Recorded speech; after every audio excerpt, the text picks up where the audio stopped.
Bah. What's up? Let me see. Desktop audio's off. I don't have a track for this one, do I? Whoops. Oh well. Anyhow, it's Saturday!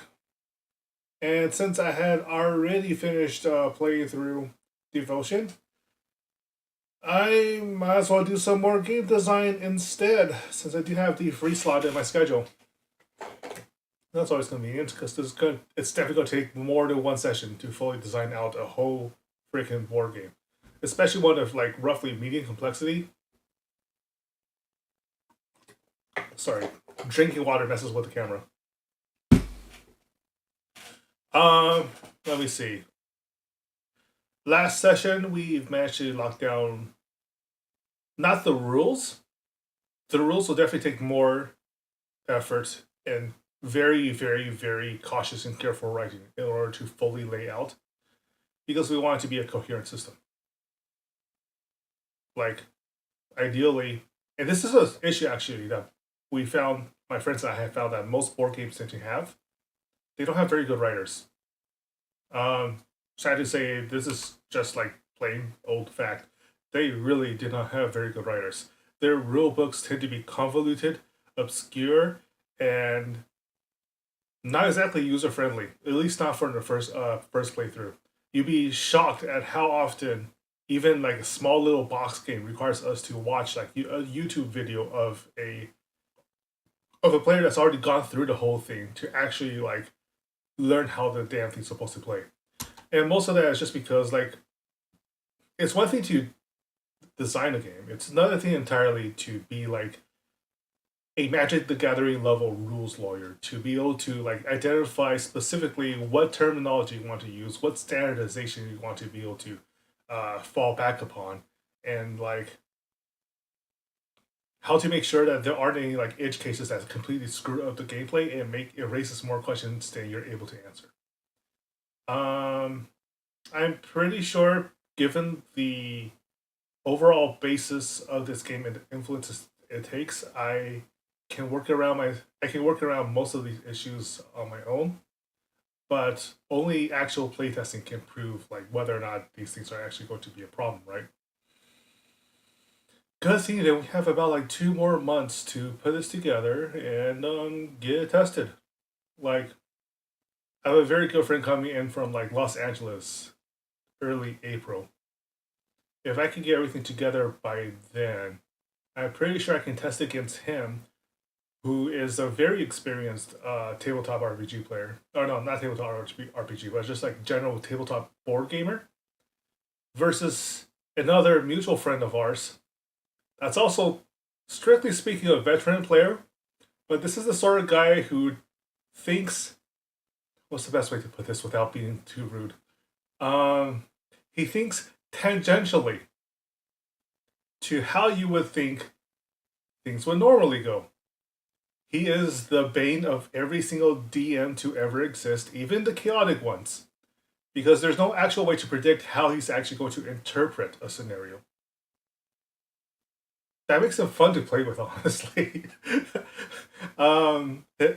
The chaos that he brings to a session can honestly be pretty entertaining, as long as he's not on your team. Yeah, let's put it at that.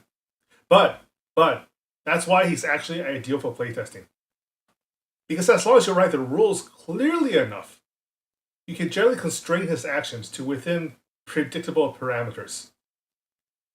If they're not sufficiently clear, or if there are any wiggle room whatsoever in interpretation, he will be sure to let you know, either verbally because he'll spot it and raise questions that you can't answer, or through demonstration. Yeah, it's always useful to have a guy like that in your playtest. Anyhow, where were we? Alright. Customized screen, a copy of Clip Studio Pro, and the concepting document that we were working on last time. So the more I think about it, the more I realize that this can be played with more than 2 players. But the base game itself, especially the prototype, should be in fact a 2-player game. Later expanded into like multiple players. I'm pretty sure it'd be trivial to turn this into a co-op exercise, honestly. Like, on either side, honestly. I can definitely see that happening. I should make a note there. Quickly write it down.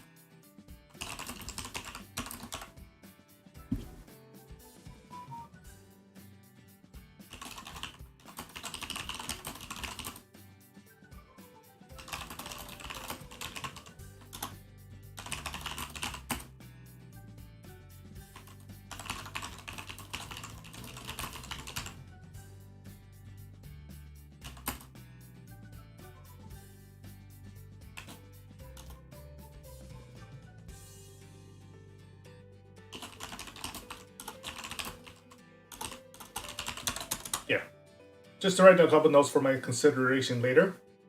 But this would definitely have to be something that I would experiment with after getting the prototype together. Starting out, we have to think small. We have to think in a minimum viable product. Or basically, what's the most simplified version of this game that we can put together to make sure that the wheels are attached to the axles are attached to the engine is attached to the steering wheel, and if you turn on the engine, it doesn't blow up in your face. The bare minimum structure of this game. And then we fill in all the embellishments, the details, the little surprises and tricks that you can pull afterward. And to do that, writing is not enough.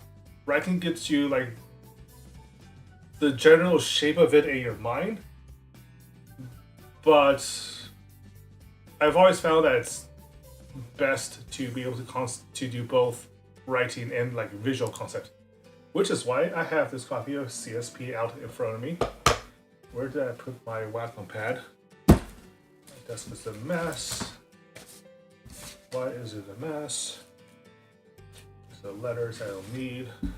These are cans of empty Coke Zero. Here we go.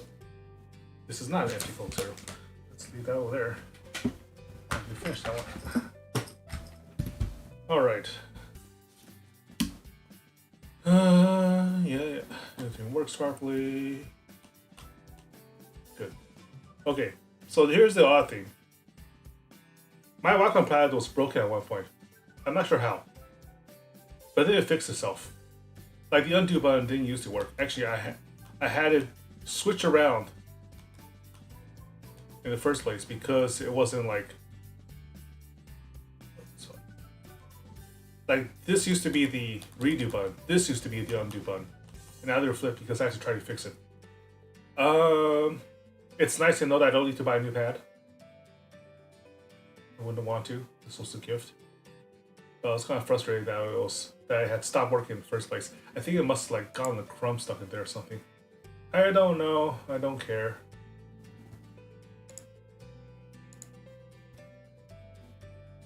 Alright. Alright. Based on the rules doc, the concept doc that we worked on last time, we have basically two parties. We have the Invader, Demon King. You can call it the Demon King. I'm pretty sure I want to make sure that there are other terminologies available to me later on. Why is this suddenly like... Sometimes it'll just like...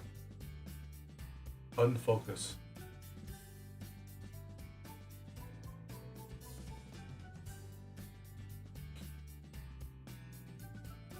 And then we have the Defenders here, or the God, or the Heroes. No, there are better terminology for this here. Invader is quite wrong. Thematically, they are the invaders. Conceptually, they're actually on the defense, aren't they? Because they're the ones that are making the dungeon, so they should really be considered regardless of the flavor, the Dungeon Master.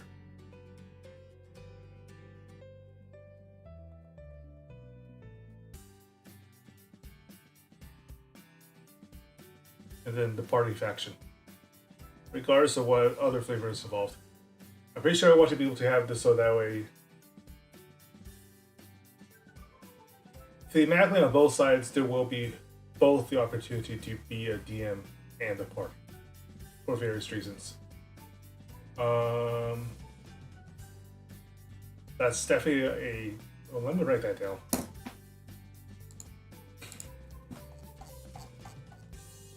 Make sure I have both.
Yeah.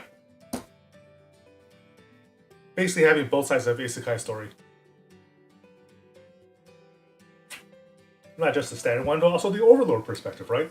But except it wouldn't be quite the Overlord perspective. I actually have some problems with the setup for that particular setting. It doesn't feel right. Like, it degenerates into basically, what's the phrase for it? Power fantasy gore after a while. Not even porn, just gore. Like, that's one of the isekais that kind of like punted me down this road towards considering like a sort of a critical parody of the overall genre, and that you have the ability to demonstrate. My mouse is a little off. Hold on.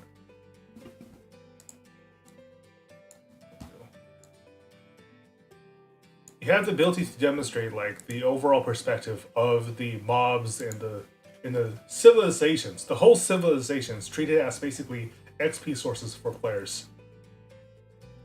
And have an underdog descending to like demonstrate like the pragmatism they have to take in order to survive when the literal rules of the world is written against you. And instead, what we get is a guy slowly losing any considerations for his humanity and his ethics and morals, using the fact that he's been turned into a lich as a reason. Like, turning into an amoral sociopath doesn't necessarily mean, like, to go from there and say that he'll condone torture and the use of human cattle is short-sighted. The whole point is that Nazareth is supposed to, well, obviously he's more indie ploys than long-term strategizing. But his descent into villainy, at least so far, isn't very well articulated as to why this is a necessary outcome of the world he's in.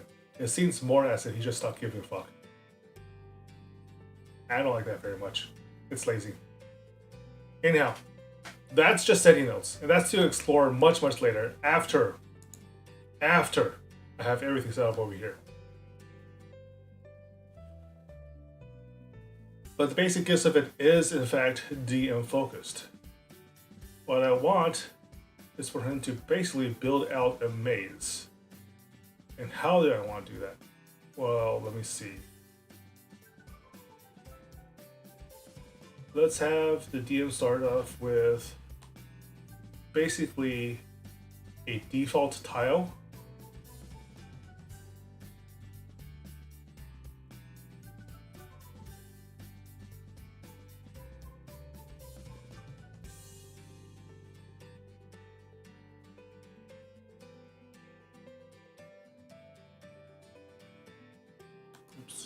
one was.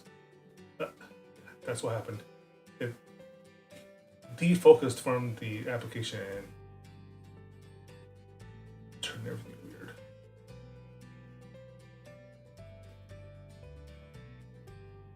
This is going to be a really rough sketch.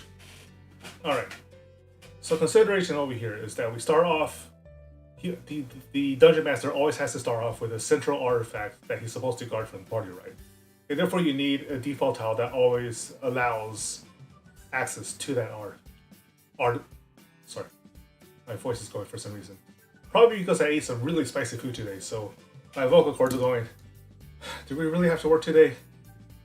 Lucian, we're tired. That was ghost peppers you made us consume. Anyhow, where was I? Right. Right. A panel to start off with that has...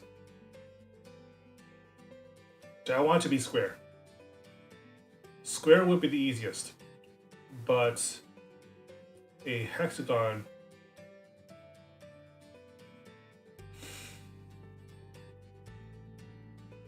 How convoluted do I want this to be? Let me see. If we go with rectangular configurations, we only have 4 ways.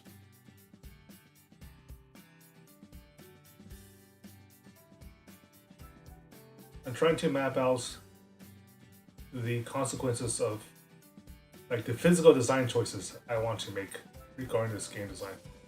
And let me see.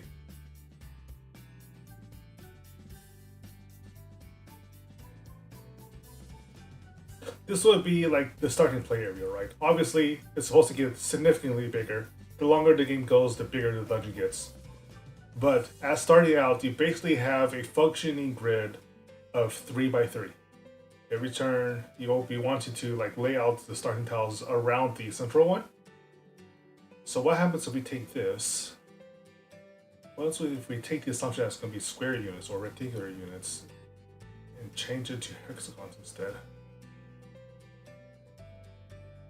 Let's set that aside for now. Actually, no.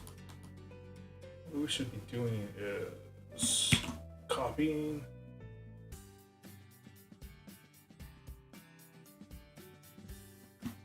Pasting. Oops. What I want to do is make this its own separate layer so I can mess with it as I will.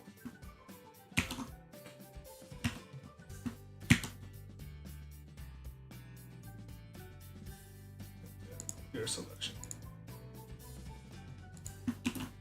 There.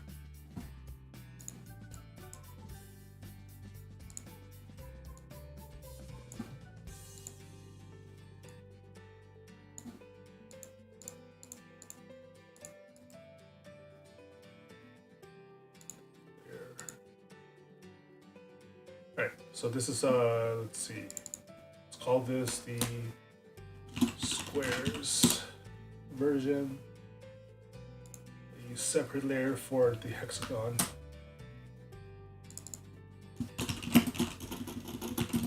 Next. Working layers makes things easier to undo and redo and test out, obviously. You don't need to be an artist to know that it'd be better to do it that way. Alright. Hexagonal. If I were to go with a hexagonal design pattern,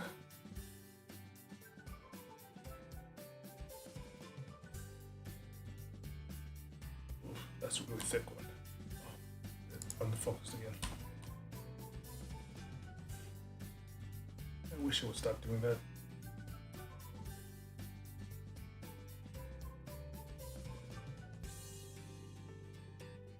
Like, hexagonal shapes open up more possibilities in terms of the approaches they can make, but I'm just not sure if it's a little too messy visually.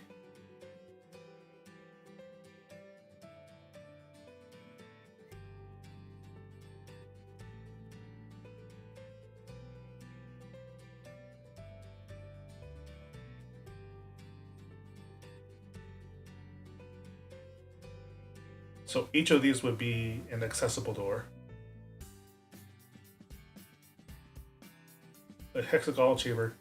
A hexagonal chamber does have something to say for it, in that they always seem unnatural when you see them in film or any other like context, right? Because we expect rooms to be just a rectangle.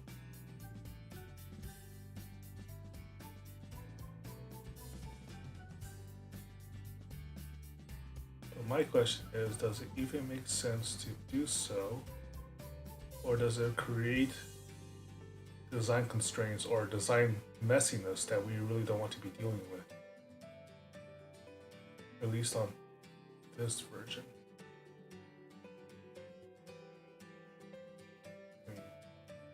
I can tell you right now, printing out hexagonal test cards is going to be a serious pain in the ass. Just a really serious one. I'm not even sure where to source like pre-made versions of these. Well, let's be fair. All you really need to do is like flip over an old Catan, Settlers of Catan game, and there you go. You have all the hexagons you can possibly use. Well, not really. Let me see. Part of the concept we've written into the document is that if the artifact goes kablooey for any reason, it takes out all the tiles around it.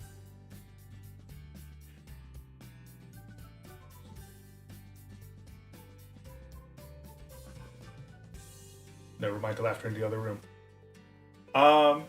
This is a little too bad. If anything, going with a hexagonal shape, it reduces the splash damage. Because with the forced reconstruction rules, what we have is 8 tiles. Oops.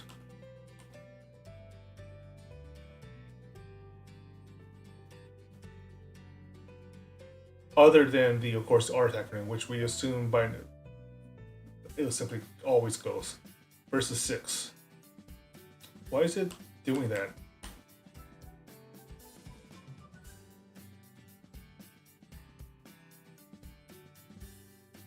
I can't tell you which one's more balanced just from the start of this. What I can tell you,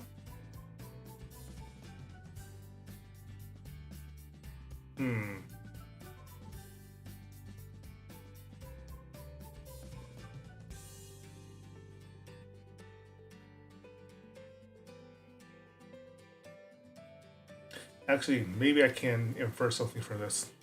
What I'm inferring here right now is that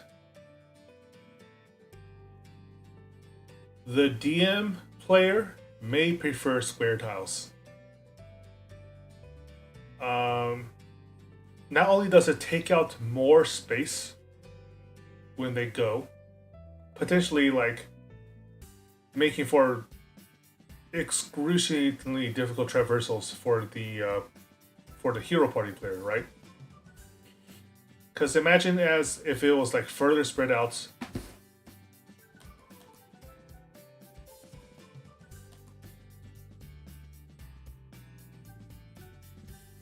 Like imagine it was like further spread out, so that way the overall board at the time of play, when the artifact's taken out, includes all this area. If you were to take out the central room over here and put the artifact over here next time, that would technically make it so that the player had to traverse a much longer route to get there than they would have if the artifact room was left alone or just like preserved somehow, right?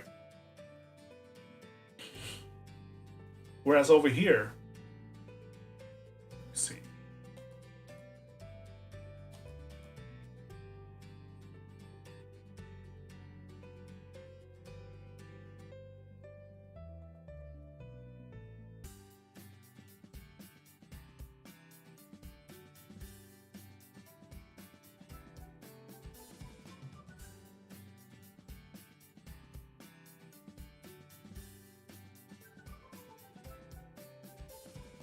Am I just speaking out of my ass, or does it actually fundamentally change the balance? It's completely possible I was just speaking out of my ass.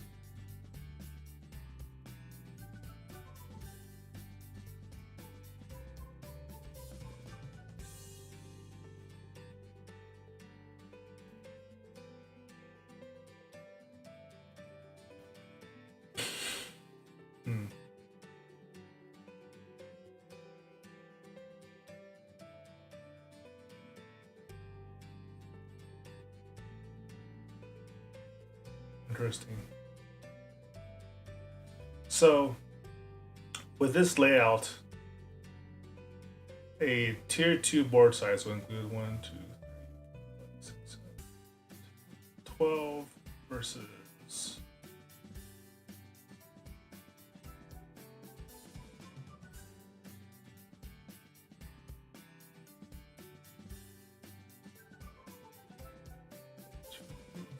five,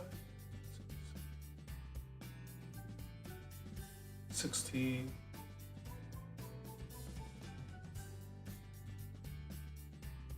Well,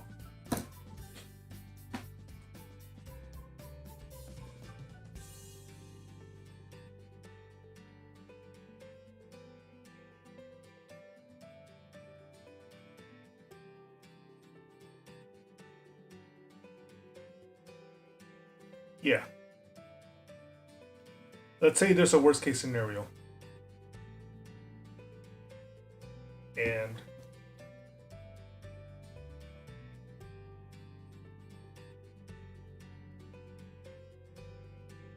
the player has to traverse the longest possible routes on phase 2 to take out the second artifact, right? Let's say there is an A2 over here. Oops, that's the eraser.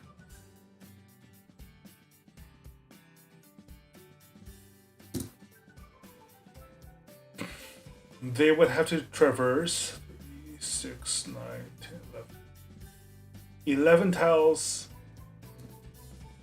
on this version.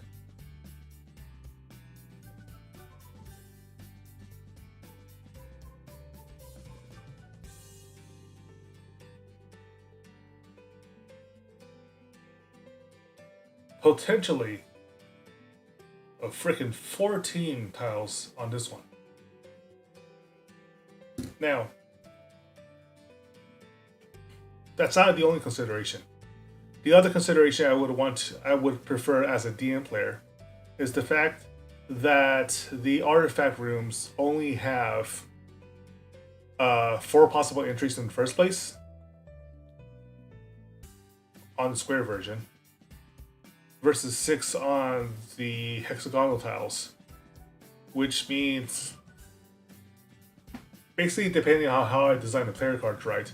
Like finding secret routes or hidden passages, or just like digging right through tiles and forcing blank tiles into play. The hexagonal version is inherently less secure. Maybe. Now, there's another tessellation option I haven't considered.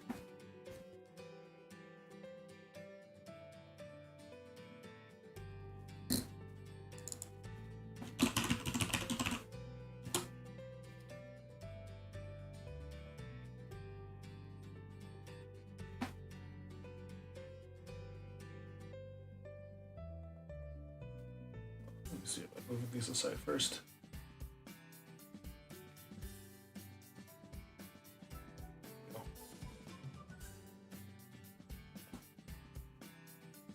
What I haven't considered is not using squares or hexagons, instead using triangulars, so that there are only ever 3 possible rooms, 3 possible entrances into a room. Oops, that's way too thick. What's going on here? I'm pretty sure I'm like pressing a button by accident, causing it to like shift modes.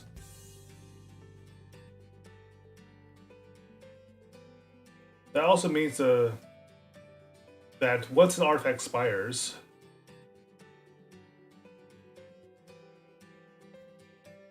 actually, what is the consequence of that happening?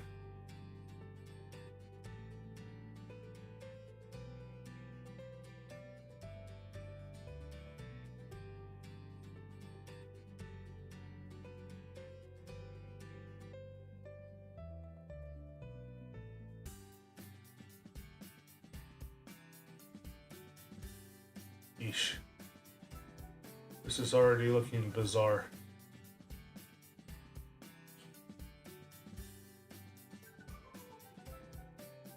Okay. So, if we wipe these out. Yeesh. Alright. So there's a correlation between how difficult the map is and how what the shape overall.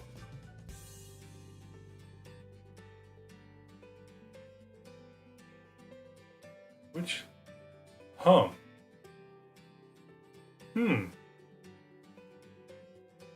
maybe I shouldn't be locked into a single shape. Excuse me, gotta blow my nose.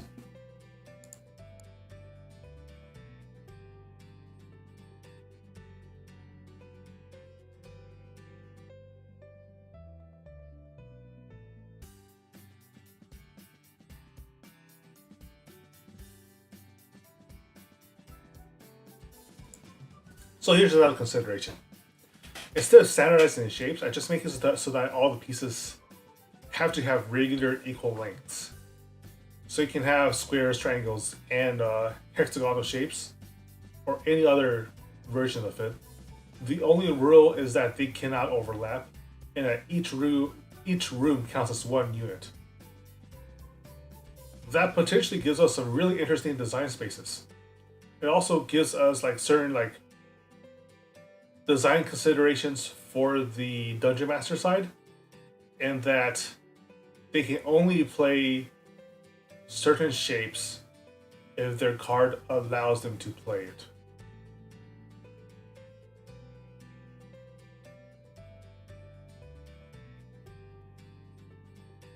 Does that make sense to do? It increases the complexity of gaming, but also introduces some potentially interesting options, I think. Well, the real question is, do we really want to be experimenting with this with version 1? And that's always a question. The more complex it is, the more time it's going to take to develop the game. But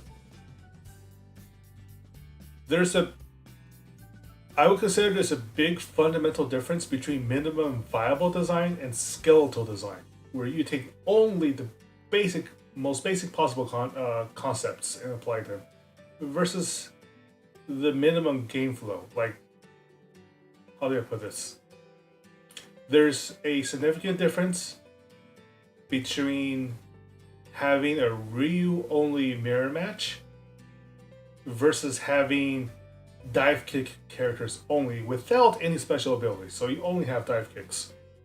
If you've played any fighting games in general, you're probably aware of it. Dive kick itself was it was a pretty entertaining game. It was as far as you can distill a fighting game while still having a recognizable fighting game. And yet, I would call that a skeletal design, because you remove so much of the overall design space from a traditional fighting game that what you're left with is a good neutral simulator, but only a neutral simulator. It's no longer really a fighting game. It is a dive kick game with like fighting game principles of like life bars, which only allow you to take one hit in the first place. You can't block. You can only jump. You can move a little. Well, can you move? No, you can only jump and kick right to do a dive kick. So, and like special abilities, which I think like makes the game a little less pristine, but was probably necessary to allow it to be a game in the first place. You can only jump like forward and backwards and dive kick.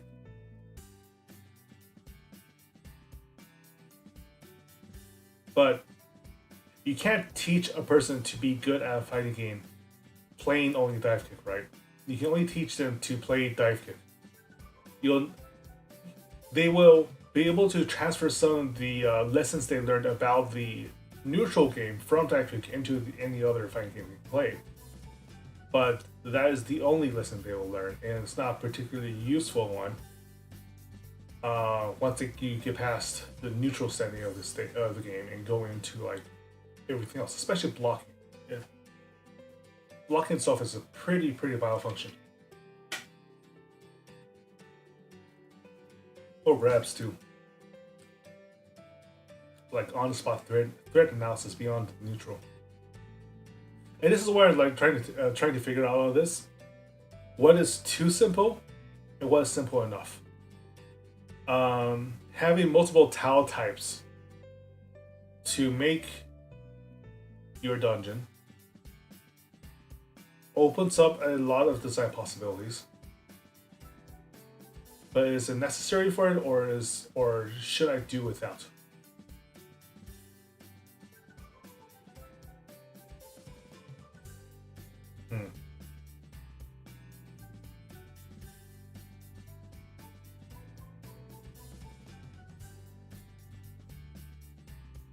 I can't make up my mind, at least not easily. Oh no. It's actually is easy to make up your mind scenarios like these. It's just laziness versus effort. How lazy do I feel versus how much effort do I think this project deserves?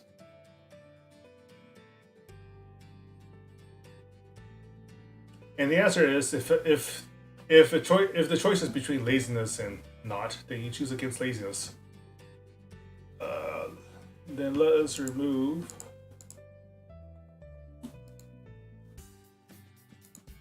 delete those layers.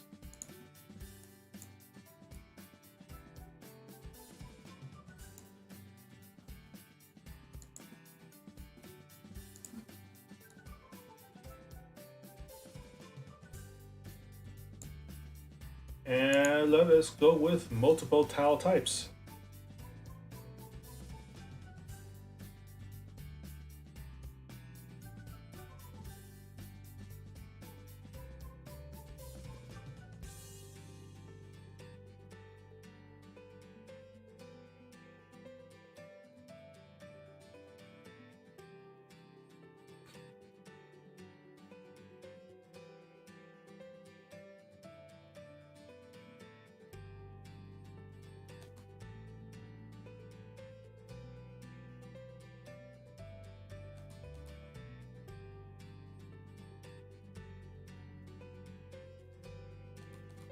That doesn't feel right.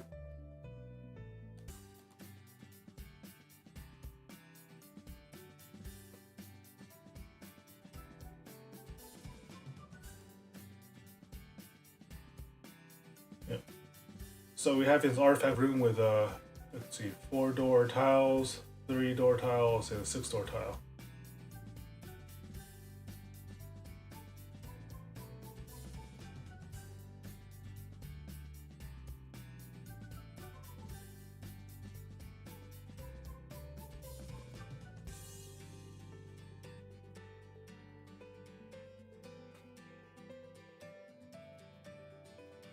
And it's not necessary that every single tile of that shape has that certain number of rooms or openings.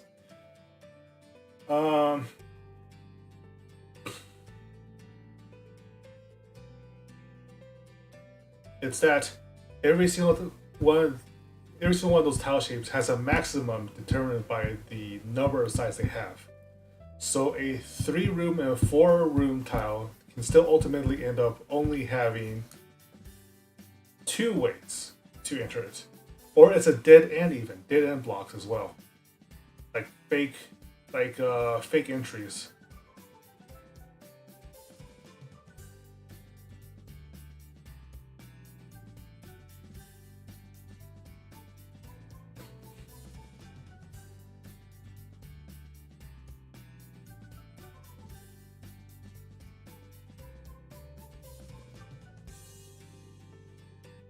For example, if you were to set out with this structure as the beginning to begin the game, right? This makes sense. It should be that this, yeah, it should overall connect like that, right?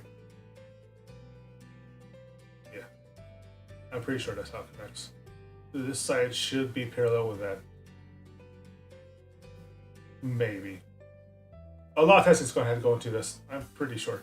But I'm pretty sure that these are the 3 primary tile shapes I want to go with. Like, it may be, for instance, that the player, since the player has to choose the farthest tile from the designated starting artifact room, this tile is 2 moves out every single time, right? Regardless of which way you go. But if he were to try to go into this room,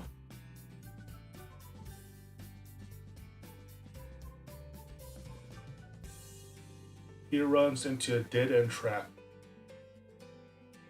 And will have to backtrack multiple turns in order to reach the artifact again. And he has no idea what's over here, right? So that may still be a trigger. The only rule is that he has to have a way to the artifact.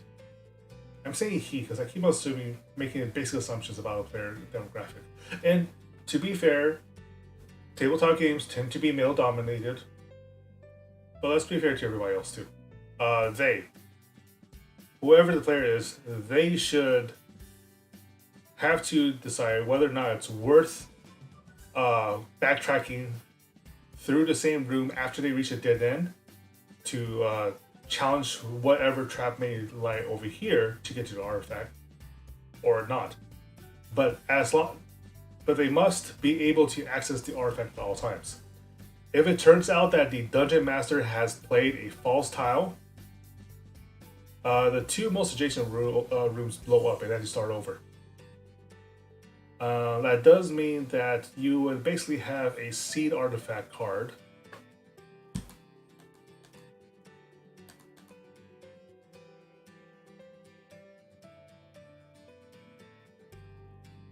They always start with.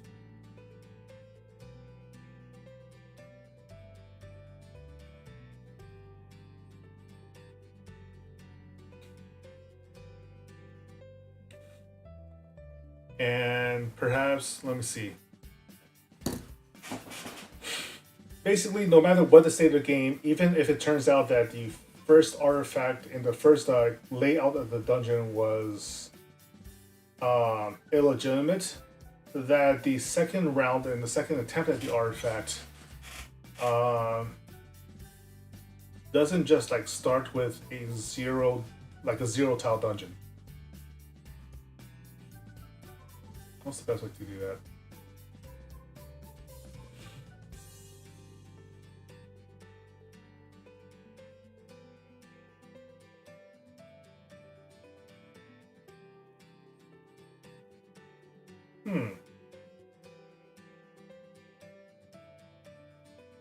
So instead of keystone, why don't I just call this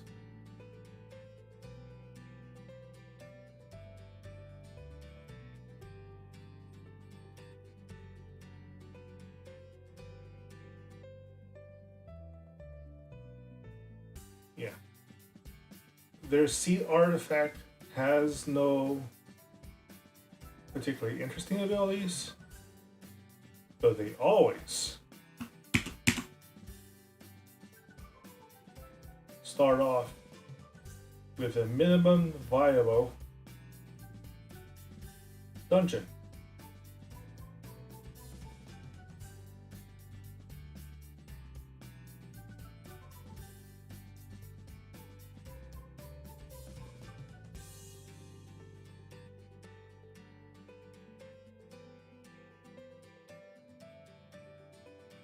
That's cute. I think we made some progress. Some rather interesting progress. Yeah, so the Dungeon Master will always have a minimum viable dungeon to start with. There's always going to be that particular seed artifacts. That as long as they play that artifacts to start out with, regardless of what ability it has, they have to start out the game with those tiles. So even if everything gets blown up, literally they just, let me see.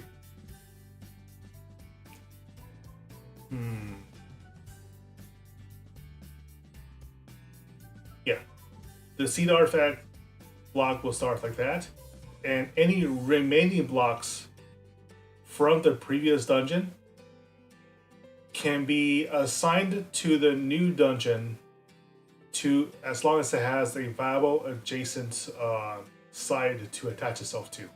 So for instance, the rule here was that the rule I set off with was that when the artifact goes kablooey because the dungeon turned out to be illegitimate or it's like some kind of trap, or like self-destruct or like even like external destruction went off, it would take out all adjacent tiles. But this one is not adjacent. So what would happen theoretically is that you can take the new dungeon seed, which is all of these blocks, and then just attach this one to any side at all. It doesn't actually need to be attached to be a legitimate attachment, right? Like this piece can go next to the dead end that they would have otherwise, that they might set up again. These will be blank without any instructions about what like walls it would have. So it might be like this one's a dead end, or the second version of this one has a lot of dead ends, and the player would have to figure it out. But it doesn't matter.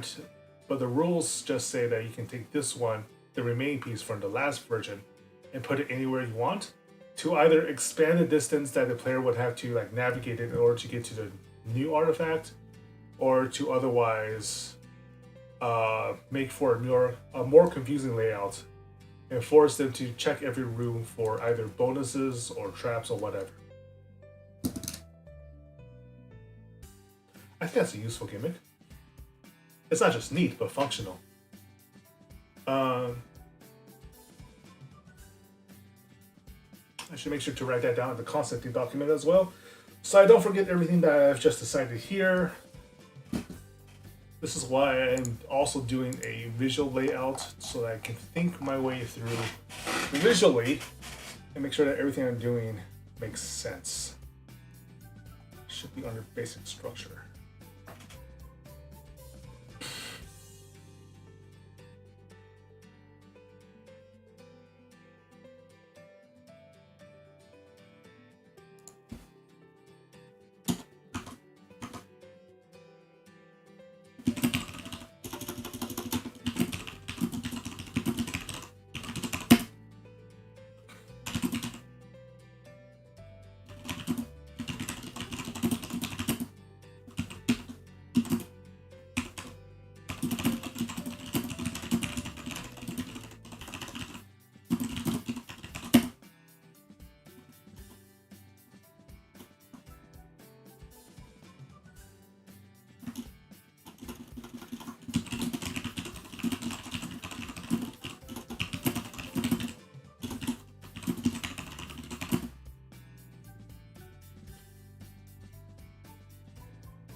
Yeah, the player says to see our family.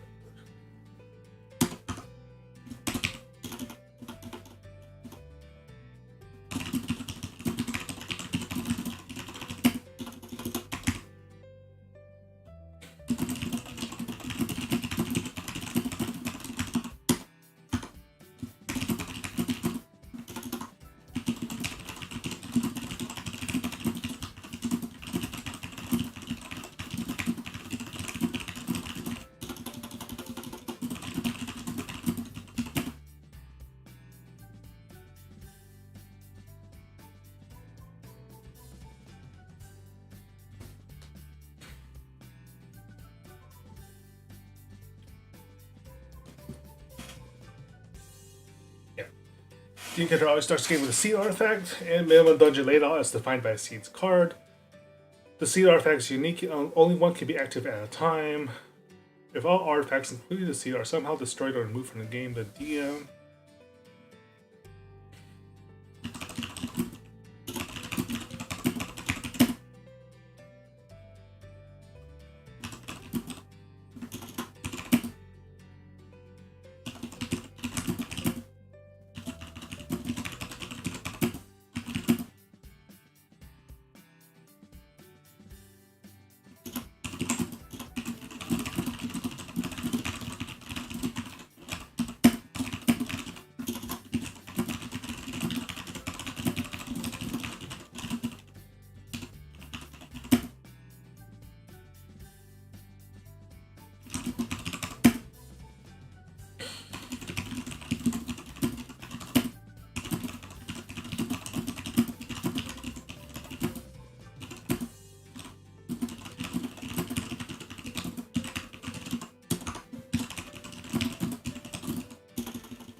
There. I think that makes sense. Let's see. If all artifacts included seed are somehow destroyed or removed from the game, the DM starts the next turn by placing the seed artifact back in the game with a predefined layout. Any remaining instructions from the previous dungeon are left unchanged, but must be attached to the new dungeon by at least one adjacent surface. Surfaces do not need to be viable paths, but the player party must still be able to access artifacts from their starting position or the DM suffers another penalty. Preventing basically lockout shenanigans.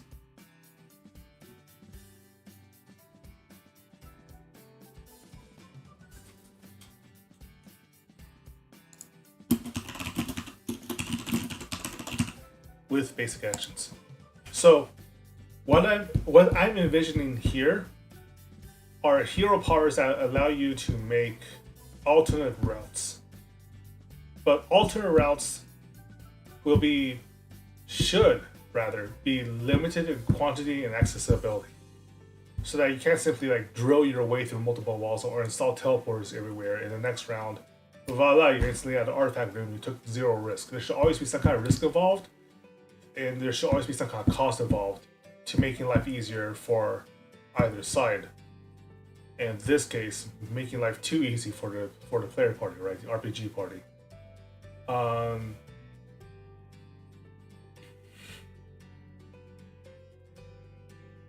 But because of that, the DM should be punished if like a level 1 character with the luckiest draw as possible can't actually reach the artifact room simply by speeding their way along with basic actions and basic action modifiers. Like if you have a card that gives you like +5 movement, you can charge your way through all these pre-triggered traps and not lose your entire party along the way. You should be rewarded. You shouldn't be locked out simply because the DM decided to be a cheeky bastard.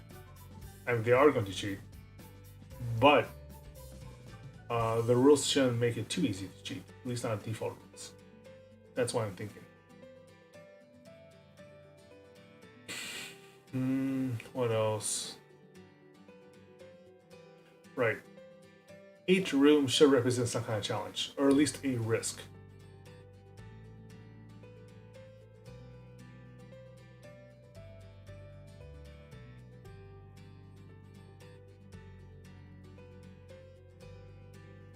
Which means, how do we want this to trigger? I think the process should be the player decides to step on a tile, and the DM flips the tile over. And then based on the board state, they're able to play cards to attach effects to that tile. Right?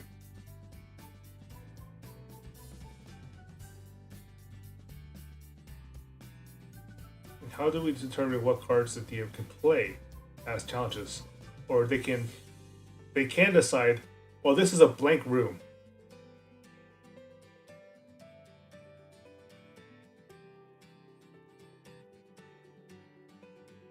Basically to save resources for a deeper puzzle, or to either make the player character either complacent because they think they don't have the resources to defend the dungeon, or better yet, paranoid that the DM is saving their resources for some kind of conditional effect. What would be the play structure for that? Or rather, the encounter structure. And this is why I draw things out, because I can't think my way through these just with text.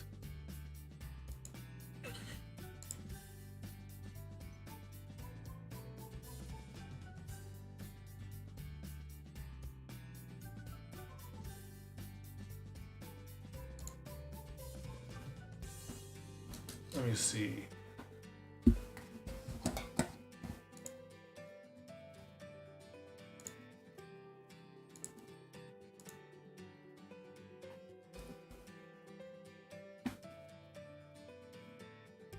This will be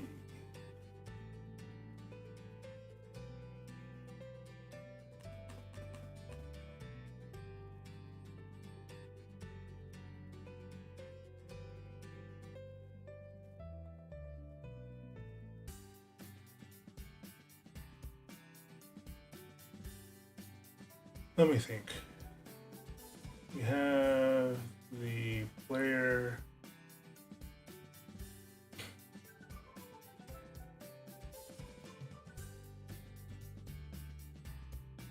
Oof, what happened there? Stop that.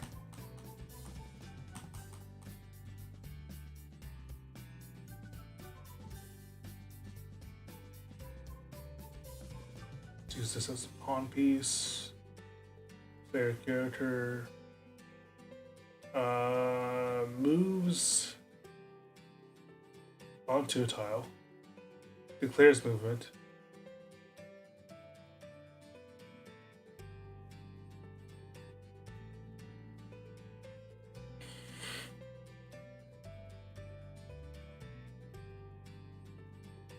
DM reveals.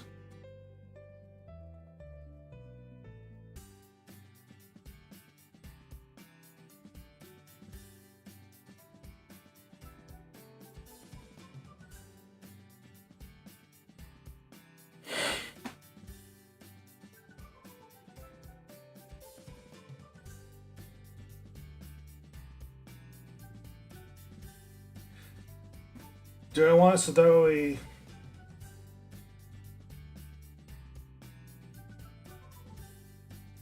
So, my initial vision of this was that the DM reveals a challenge card from their hand when the tile is exposed, with a challenge corresponding with either the tile type or the conditions on the board itself, or the currency they have on hand.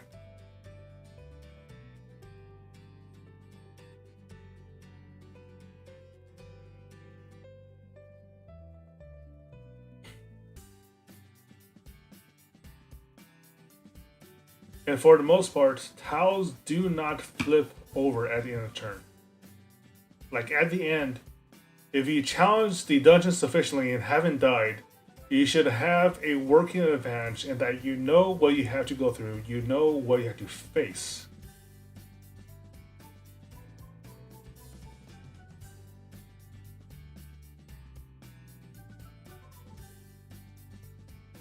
Let's make sure I remember to write that down.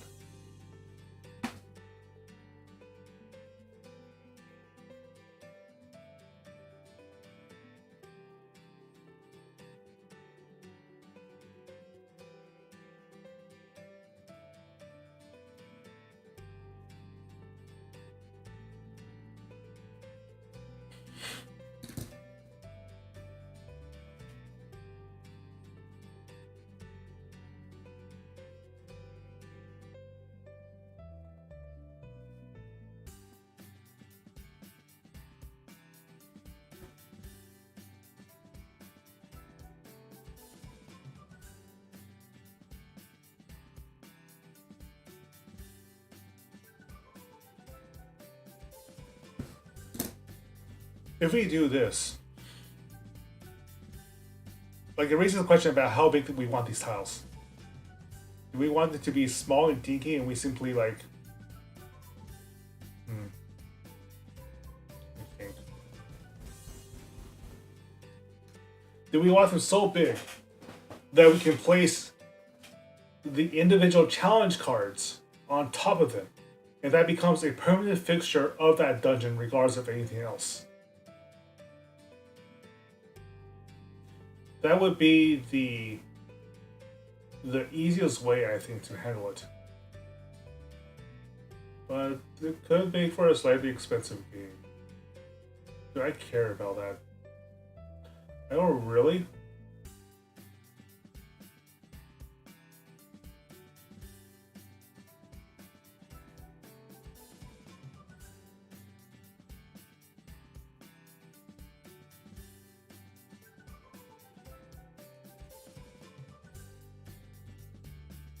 Excuse me, gotta blow my nose again.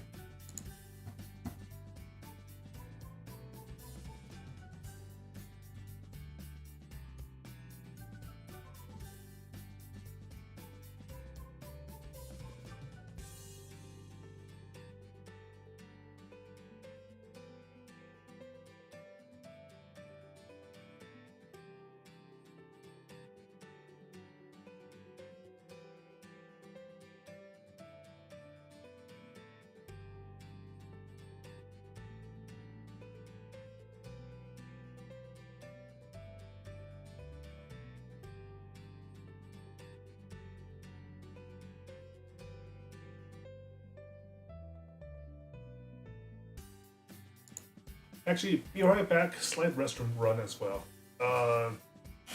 Yeah, I'm gonna put on the loading screen for a bit.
Did I have voicemail off this entire time? Holy shit. Whoops. So that was basically about like 15-20 minutes of me just mumbling to myself about how this is supposed to work. I'm giving myself a headache trying to figure out, making sure that I've accounted for every step and every interpretation.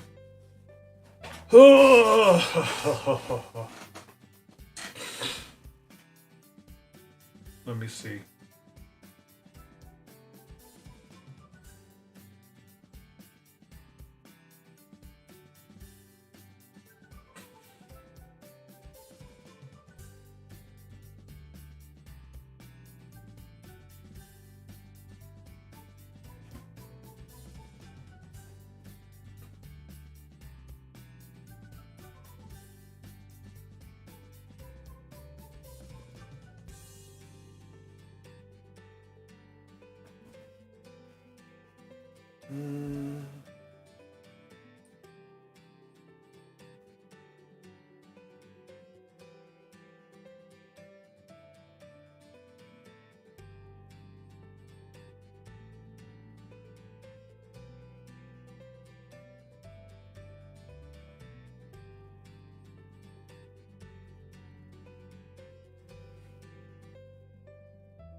Okay, let me see. Where was I?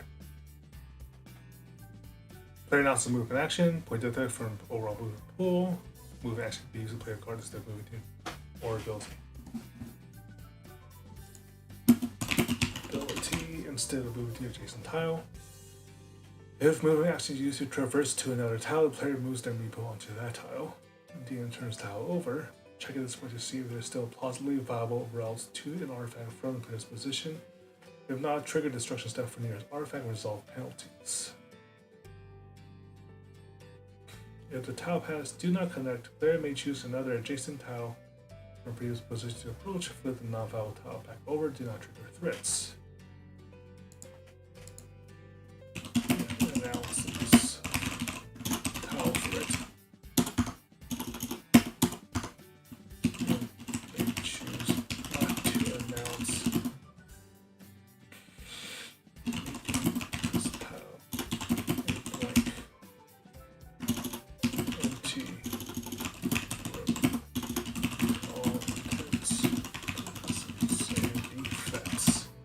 Effects just in case. That way, if the player or if there are any spells or abilities or encounter cards that specify an empty room, this would be how the empty room is determined.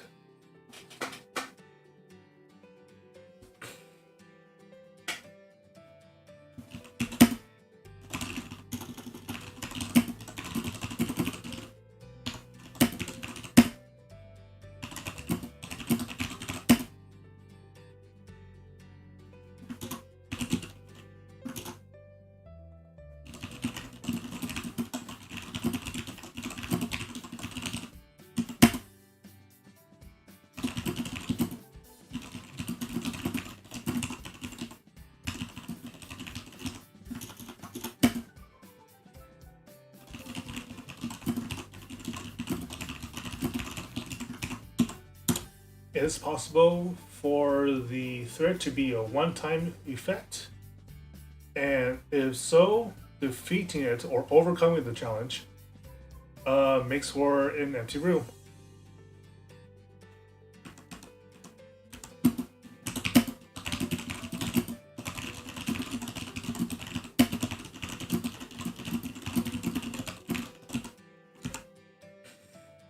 Let's see, how did I lay it out in this one?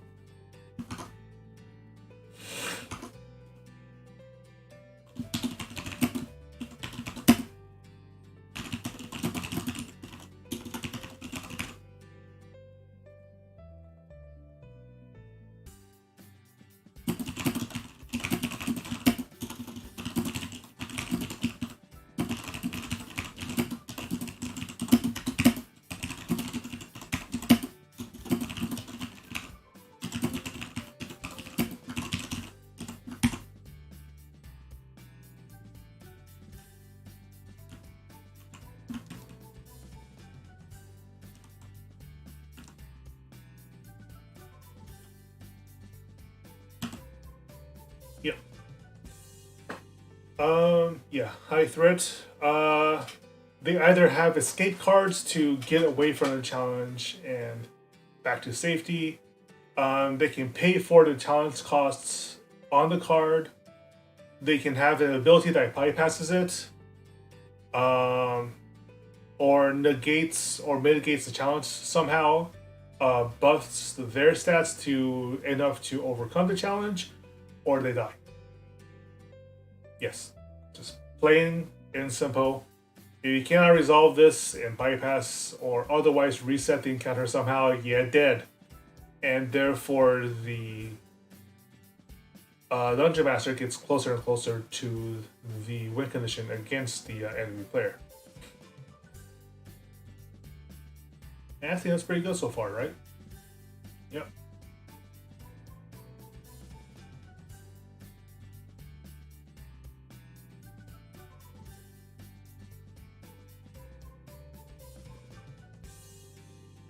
And then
I'm thinking something like a Crippling Wound or something like that. It's a magical setting, so it's hard to imagine a scenario where you can justify saying, well, they're just permanently crippled now, so you have to go through the next event and whatever challenges to overcome with a -2 penalty to every single roll, and there's no way to deal with it. Obviously, there's going with an isekai setting, you're talking about magical cures and prayers and blessings and wizards and so on and so forth. So you probably can take like a permanent curse or permanent injury, come back to town and have somebody healed off, but it'll cost you either time or resources to do so. And time is a crucial thing because every single turn you're not pushing through the dungeon and trying to shut down the artifact. It's another turn for the artifact to gain the DM player more power or more resources or more advanced threats, is what I'm thinking.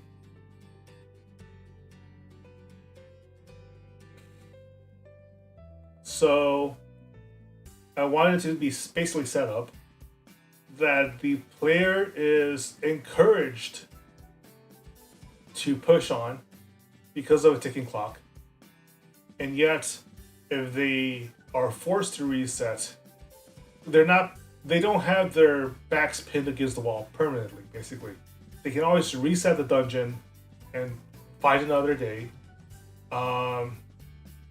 Any permanent, so-called permanent effects, you can't see the air quotes I'm making, but imagine that they're making air quotes with my headset over here.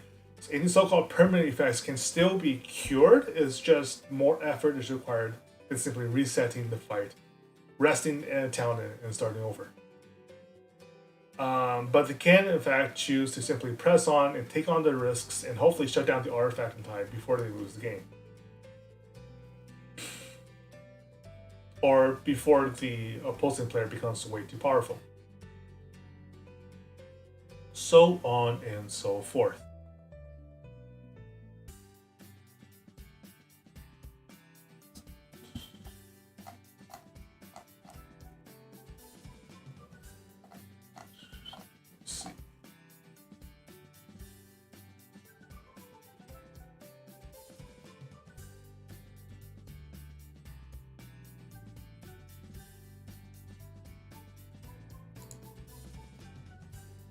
should write this down.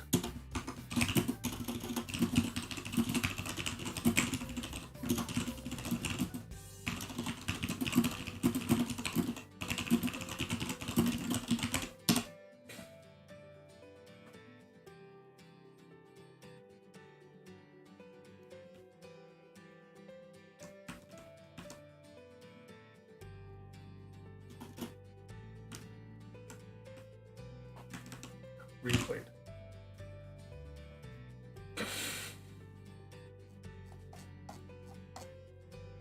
I'm putting down that rule just to keep the game going, because the seed artifact should ideally have the most dungeon tiles to start with. You don't want it where like the opponent is deliberately baiting out attacks onto the seed card just to make a convoluted dungeon easily, right? It shouldn't be that they're simply sacrificing the seed. And excuse me. And like making the player character or the hero party build the dungeon for them effectively. It should be that they're encouraged to use multiple artifacts to make a larger dungeon and to keep the seed alive as much as possible. And I'll get into why that would be. Let me see. Let me write down notes. Hard.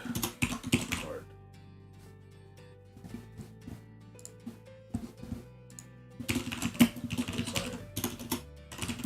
Intentions. Let me just like write down reminders for myself.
Resources and will do so even after they've been played. I think that's just basically like to prevent possible shenanigans. I can already imagine 2 or 3 different ways the game could be exploited if this wasn't so.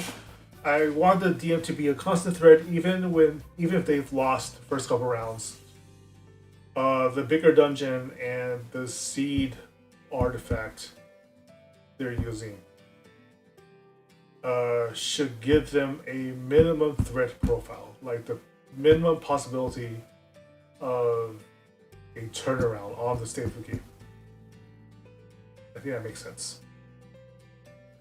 I'm going to stop here for a multiplicity of reasons, not the least of which is that I am hungry. It has been approximately 8 hours since I last ate. That is long enough to justify a meal. And I just made some hot sauce too. It's a really good spanking hot sauce with jalapenos and roast pineapples. So let's make something with that. I'm hungry. And the other reason is that I am simply blanking out now. My brain is tired of like dedicated focus for an hour and 45 minutes-ish, almost 2 hours.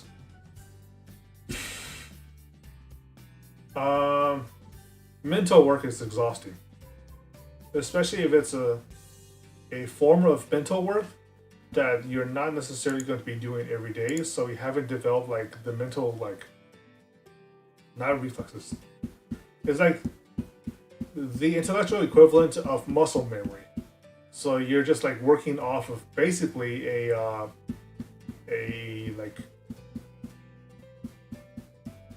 guess the computing term would be like a macro.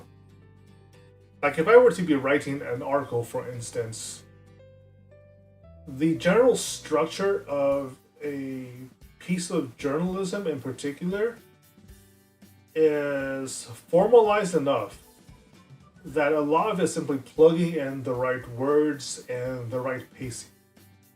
So that even if all you have is like about 500 words worth of quotes from an interview, you know where to plug in the relevant quotes to get a decent like flow of a story out of it. But I am not a game designer by trade. This is not how I make my money. I would like to make some money off of this eventually, but I'm not going to bank on it because honestly, people that think that game design or even tabletop design is an easy way to make money are mostly just going to go broke. Same with any creative venture. I consider all of this so far, both sessions, including all prior sessions I've done in my past, to be basically skills development of a sort.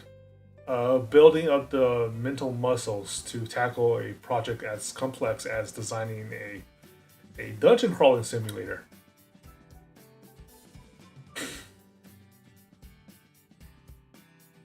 But yeah, we'll stop here for now and get some food. Oh man, I'm starved.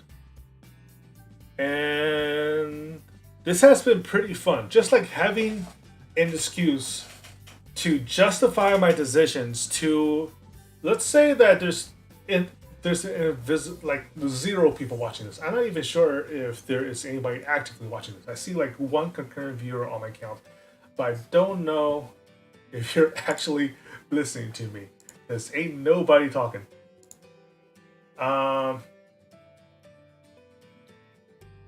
But even if I had 0 people, I was just streaming to myself, streaming this for archival purposes, and having to talk my way through every single like branching decision in this design is, I think, a pretty useful exercise. So even if there were nobody watching me, I think it would still be a good idea for me to do this as I work out my content entry.